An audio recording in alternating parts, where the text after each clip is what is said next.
Father only yesterday, ma chère. What a piece of luck.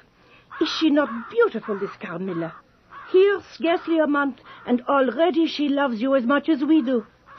No, I swear she loves you more. She is very beautiful. Her affection is flattering, but... Ach, you are too cold, you English. To see her stroke your hand and brush your fine hair by the hour. I did so want a friend. Now I seem to have one indeed.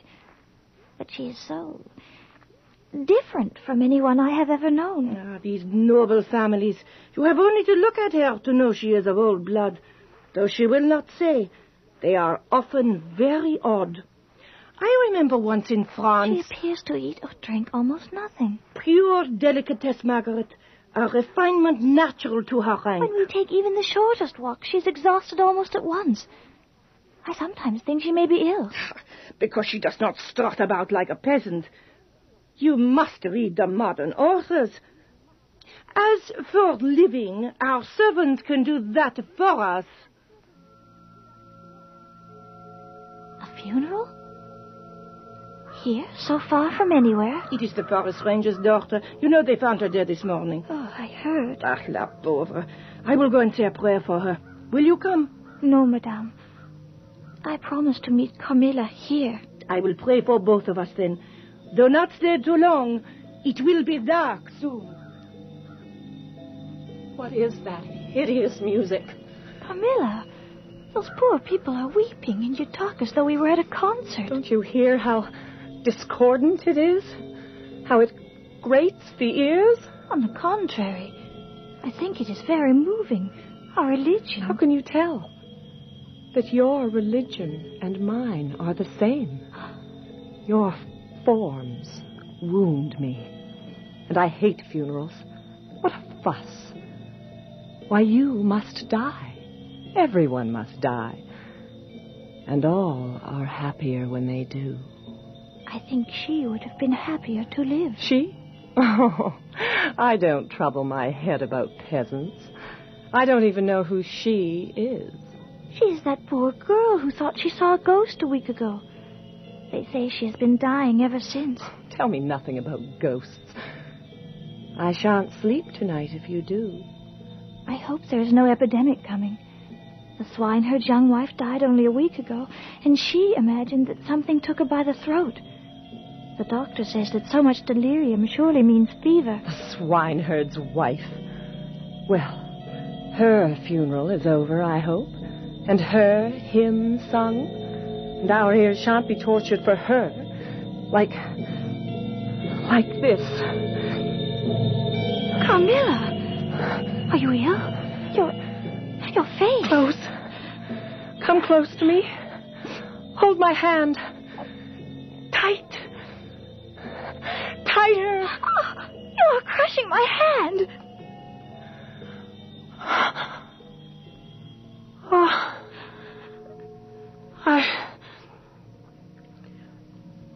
I am sorry.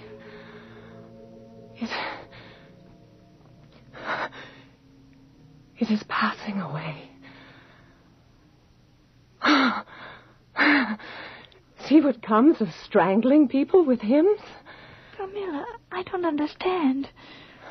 Sometimes you are the gentlest friend I could ever imagine, and sometimes... Dearest, think me not cruel. I obey the irresistible law of my strength and weakness. If your dear heart is wounded, my wild heart bleeds with yours. You have not wounded me, dear Carmilla. I fear I have. But you see, I cannot help it. As I draw near to you, you in turn will draw near to others and learn the rapture of that cruelty, which yet is love. I don't know you. I don't know myself when you look so and talk so. What do you mean by all this? My darling, seek to know no more of me or mine. Please. Trust me. Trust me with all your loving spirit.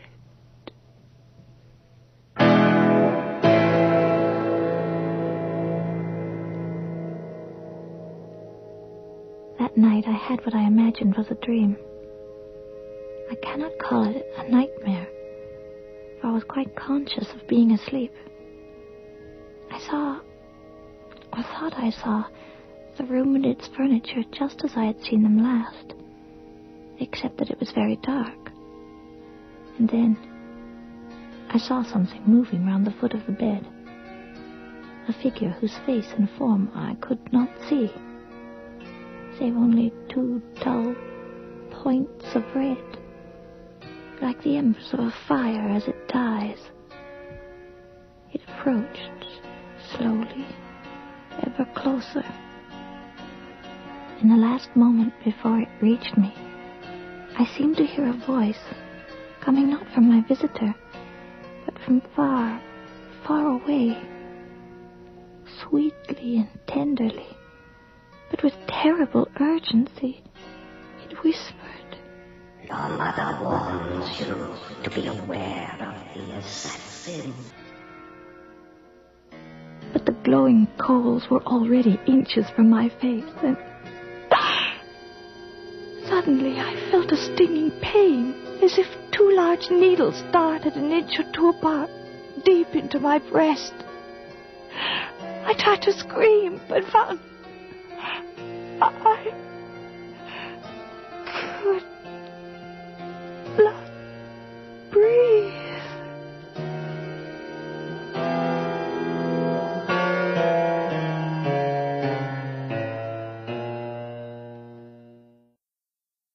Exhaustion, Doctor. She complains more and more of suffocation. And her color. I can see for myself, Herr Lauriston. And this sensation of needles you mentioned, Fräulein. Where exactly? Here, Doctor. Over the heart. Lieber Jesu. What is it? The scars. 2 tiny white scars. How could she suffer so from those? They could be no more than insect bites. Herr Lauriston, do you know the stories, myths, you would say, tales that they tell here in our Black Forest? Tales of disease? Of those who bring it. Fräulein, after those needles, as you call them, is there any other sensation? It is a little like bathing. I do not understand. It's like, you know the pleasant cold thrill you feel when you swim upstream against the current of the river? And in the heart of that cold, warm lips are kissing me. Yes. I sometimes wish I never had to wake up. Fräulein, you must not feel so. You must resist. To love your destroyer is to be lost. My destroyer?